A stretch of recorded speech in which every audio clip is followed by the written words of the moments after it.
Ko eye Prince owusu ho o NPP abonyoko no wo mo atena ye e won krankropom asedi enhwe sede vetting process no e ko na de akwakodru Prince otimen ka de no banfo ka fanche mo ne to aso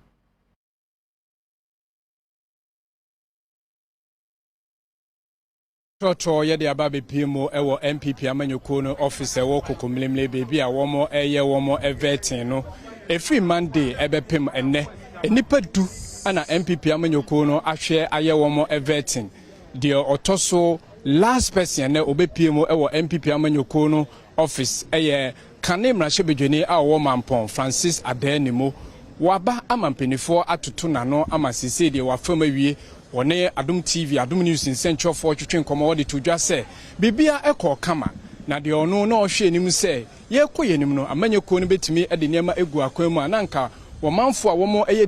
candidate a wo mo hwe se wo manfo beto oni so aba no wo mo beye debate bi de amom in Central for so wo memba ma wo akonya ama de ekọ so e wo vetting no ni nina adedi ama obia ahwe yehu wo manfo a wo mo edi nechi eba eye party office ema wo beye vetting no ye ni bi edi nkomo na ye bi so mo December akomienu mu na mudi Francis Addai-Nimo echi bae mo campaign na mo kọ no sen o manfo eje mo sofa oh me da se minya mema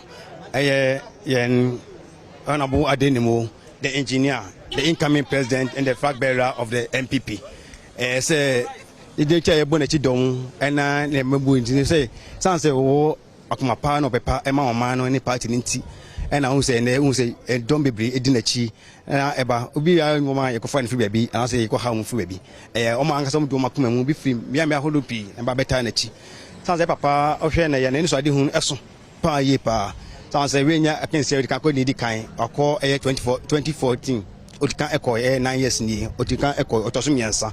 say wakson o man no wason party no nti say next we kasa uti kasema we national executive member audim party no akutin pa party no to twe no hwe so hwe even last year o say ko bi to say like say have say Ghana here there I say amembu ekufa there NPP ekwati every billion for the IMF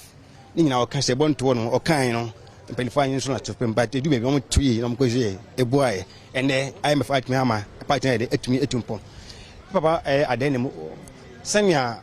o danso kon ne kasem wo ya ho blase ni bibia mu timi na ti say ba say the party no anasa o man na hye ne nsa betumi aboa ama o man na de etumpon agodu sanya ono ni vision na so person the party na de egodu ene o man so egodu